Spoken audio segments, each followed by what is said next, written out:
Lurgo from the CCRU Writings. Mesh 00. Net span 1 and 0. The call and its numbers.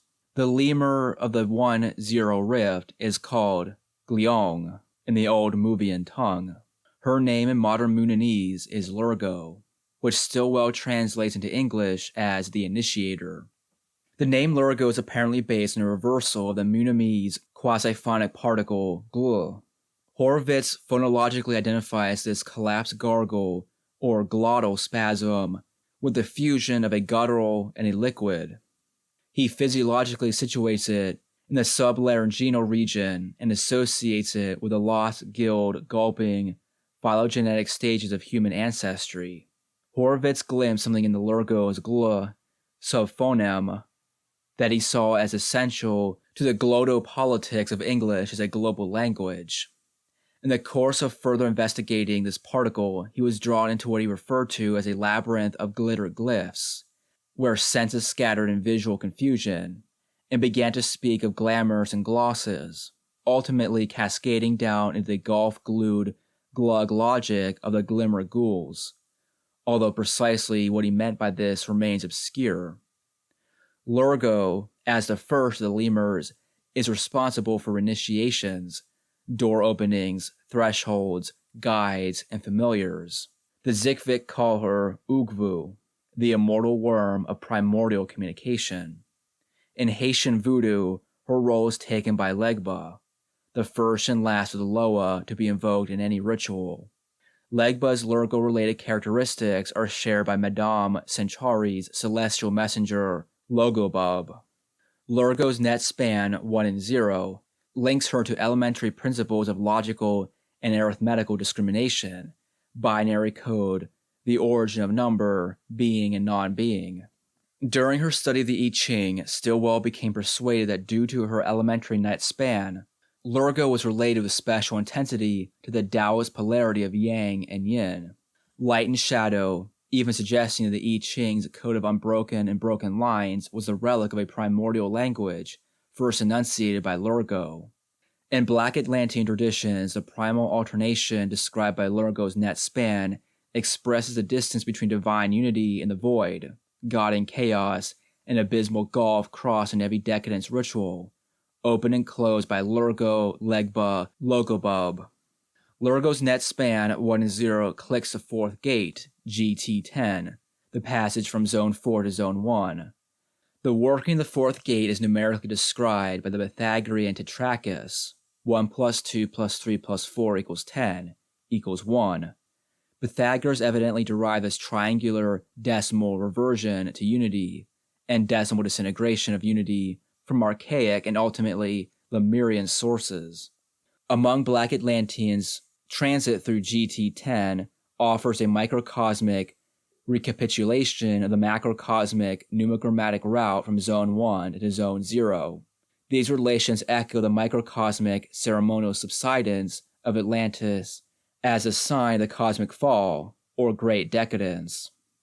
As the only lemur of the first phase, Lurgo is called the first door, and also the door of doors. Among the remnants of the Ma, she is known as the Queen of Unlockings, and her sign is inscribed at the entrance of their temples and above the shops of locksmiths.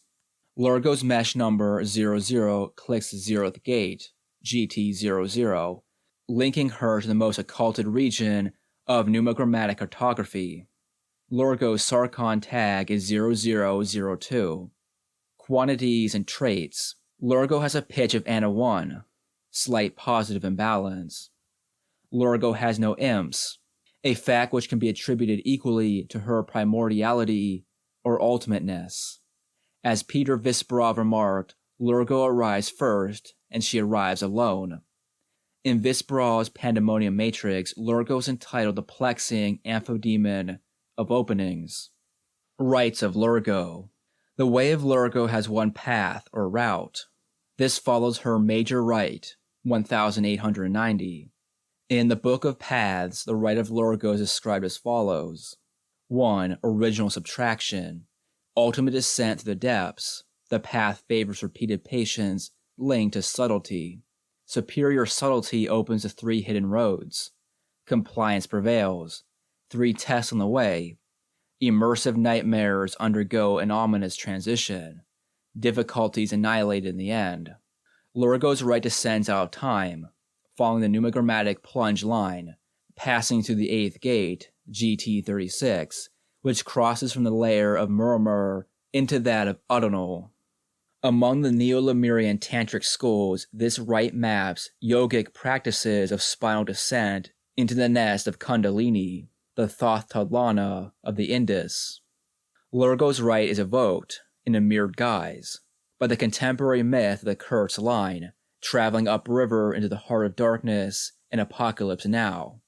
In the dream sorcery of the Munamese, Nago, the rite of Lurgo traverses the full passage from consciousness, 1, to deep sleep, 0, and thus charts a line of oblivion which begins in time but does not travel through it. Horowitz is among those scholars of esoteric Judaism who have become fascinated by parallels between the rite of Lurgo and the Golem myth. In an appendix to his translation of the Book of Paths, he links the original subtraction to the removal of the initial aleph from the word emet, written on the golem's head, an operation required if one is to kill a golem. This connection enabled him to exhume an esoteric mystical content to the myth, in which the death of the golem symbolizes the opening of a path into the abyss. The layer of Lurgo. In Lemurian planet works, Lurgo's domain 1 and 0 is situated between the orbits of Mercury and the Sun. Fittingly, the Roman Mercury, Greek Hermes, is entitled the Messenger of the Gods, and associated with traffic in all its forms, including communication and trade. Lurgo Ness, Minomo, 8 and 0, Murmur, 8 and 1, Udinal, 9 and 0, Tutagul, 9 and 1, and Umnu, 9 and 8. By nesting Umnu, final lemur of the Pandemonium matrix, within herself, Lurgo establishes the basis for the Munamese saying, "The end lies within the beginning."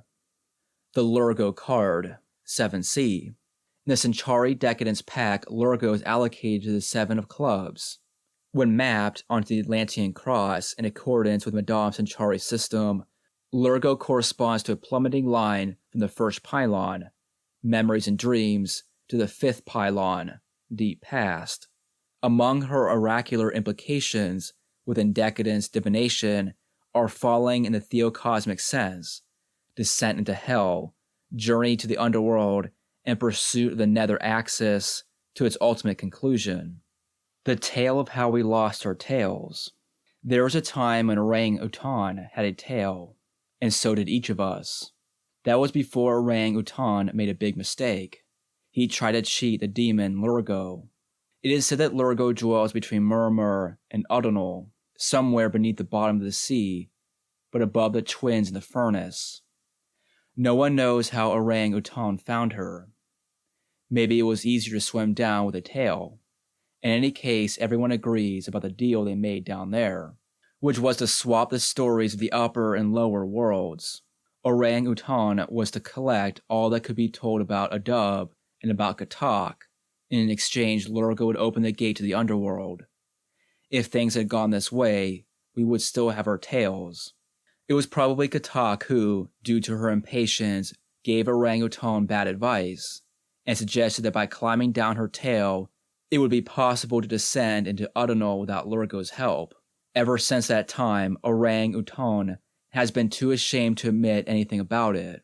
But it must have been something like that, because certainly now orang-utan has no tail, and neither do any of us.